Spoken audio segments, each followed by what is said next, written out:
The Knights of the Realm, Episode Origins, Chapter 2, The Dark Woods. Leaves crunch beneath Andrian's feet. The red and orange color of early autumn forest stands in bright contrast to the dark clouds above. Varas strides next to him, ready to strike at anything that moves. Clutching the dagger tightly, Andrian's eyes dart from tree to tree. Deeper in the wood, a purple glow catches his and Varas's gaze. It fades in and out with the passing seconds, partially blocked by the many trees between it and Andrian. The young man steps closer, hiding behind a tree and peering out. The glow emanates from the air, the split second of calm between the fluctuating lights revealing a floating crystal. Varas growls. Andrian grabs the scruff around his neck. "Calm," he warns. "Let's watch." The purple crystal begins to spin, bobbing in the air as it floats away. Gliding and glowing, it dances along the forest edge near the sea cliff. Andrian watches the crystal float closer to the edge, leaves swirling upwards as a wind current wraps around it. It gets nearer, the wind's quietly starting to sing, but the sound is jagged, like a dull screech being drowned by a soft hum. The crystal glows again, this time keeping its brightness. The outline of a woman materializes, but her skin is withered and translucent, with purple scarring littered throughout her body. Her hair is stringy, only present in spots. Her breathing is laborious, subtly vibrating through the entire woods. Andrian sees the crystal form at her heart, yet its placement reminds him of a crack in stone, with the crystal being its center. Varas growls, trying to pull from Andrian's grasp. The spirit turns, locking eyes with him. They stare at one another, neither moving. Then, a cold hand wraps around the back of Andrian's neck, its grip strengthening as the spirit in the distance disappears. He turns, seeing the withered arm that grabs at him materialize along with the rest of the spirit's body. With a face resembling more of a skull than a woman's, the creature before him opens her mouth and screams. Andrian flies from her grasp, soaring through the air and skidding across the ground with a mighty thud. His tightly held dagger cuts at his chest as he connects with the ground, narrowly avoiding stabbing directly into him. Varas bites and barks at the spirit, his mouth passing harmlessly through her incorporeal body. The spirit conjures a ball of magical energy, swirling mist gathering in her hand.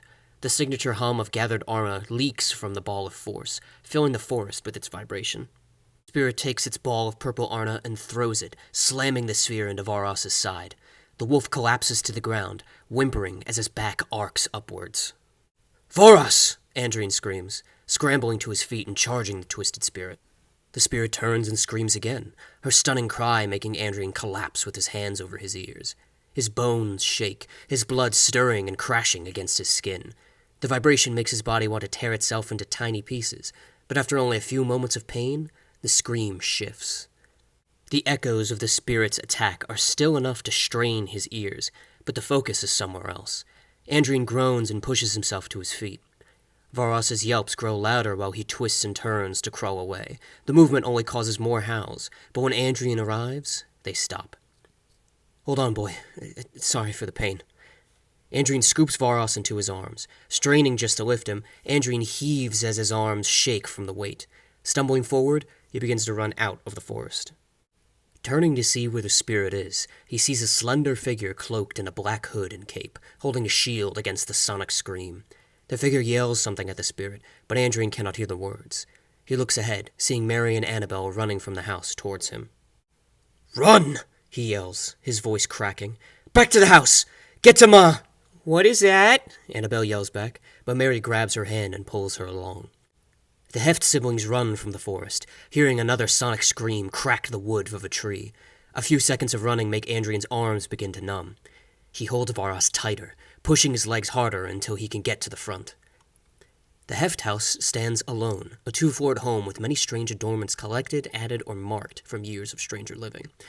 Andrian rushes to the door and kicks it open, nearly falling forward from the weight he carries. Stumbling inside, he collapses as he lays Varas into a crowded table. "Ma!" Andrian screams. "Abigail! Valentine! Varas is hurt!" Several footsteps begin to thunder in the house. Valentine stomps down the stairs. Andrian's mother rushes from her study, while Abigail dashes out of the kitchen. Andrien kisses Varos's head, stroking his hair and calling to his family again. Soon, Mary and Annabel rush into the house, and as Maria is first to reach the table, Andrien steps away. "Varos was hit. His back may be broken," he says through heavy breaths, stumbling towards the study. Maria lays her hands upon the wolf, muttering a prayer as her fingers glow with white Arna. Andrien turns into the study and lunges for something on the wall. Pulling it off, he knocks over a few books, along with the object's stand. In his hands now is his father's sword, a silver blade of leather hilt. Upon the crossguard is inscribed with a runic blessing. Andrien takes a second to hold it, watching as the runes glow, the blade soon radiating white light. Despite his beating heart, Andrien feels calm. A small but suppressed smile crosses his lips. Bursting from the study, Andrien dashes past his family and back out of the house. "Andy, where are you?" his mother tries to shout, but Andrien continues to run. Adrenaline flows more freely through him, the exhaustion in his arms washing away with the weapon's glow. Running back to the forest, he tracks the spirit from its screams.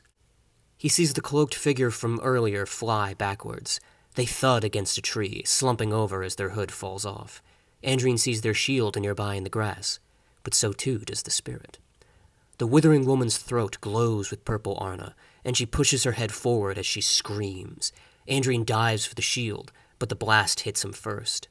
Flying back, his head narrowly misses a tree, instead colliding with the ground and skidding across the forest floor. Rocks and sticks bite him as he rolls over, cutting his arms and ripping his sleeve. Andrien stops his roll and springs back up, raising his father's sword with two hands. Out of the corner of his eye, he sees the stranger stirring. She is young, no older than him, with long copper hair and porcelain skin. She rises, but she does not fight. "Maeve," the woman cries out. "Maeve, it's me!" The spirit turns to the woman, flexing the claws in her hands. Andrien hesitates, listening to the copper-haired woman's cry. "I'm sorry," she cries out. "Let me help you. I can free you from this." The spirit glows purple again, leaning towards the woman and opening her mouth to scream. The woman leaps out of the way, narrowly dodging the attack as it breaks the wood of the tree that was behind her. Andrien shakes himself into focus, charging at the spirit. He prepares to swing his sword at the spirit's chest, aiming for the glowing crystal from before. The spirit turns, but it is not quick enough to avoid the attack. Chipping part of the crystal with the sword tip, the spirit cries out in agony, but its scream is more human than before. The sound crawls against Andrien's skin, making him shiver instead of duck. Andrien feels the sharp claw of the defiled spirit rake into his back. Skin splits as she strikes, opening wounds and drawing blood. Andrien stumbles, but keeps hold of his sword, wildly swinging it back at the spirit. The blade passes through the corporeal body, and the spirit turns into mist as it spins around him. Wind swirls around Andrien, pulling the air from his lungs. Andrien gasps and instinctually clings to his throat. His father's sword is ripped from his hand, shooting out of the vortex and pinning itself into a nearby tree. Andrien falls to his knees, forcing one of his hands to grab at anything he can. His fingertips brush past a small stone in the whirlwind, feeling a shock of Arna course through him. Half a second of an image appears, the twisted woman without her monstrous appearance, crying as she is trapped in a purple cell. Wind tightens around him. Andrien heaves and twitches, his body shaking as he feels his lungs shrinking. The swirling air shoots into his ears, drowning his senses in its howl. His vision darkens while his eyes sting. His knees are pushed onto the ground, but Andrien's strength is not yet gone. Throwing his hand outwards, he breaches the vortex to fresh grass.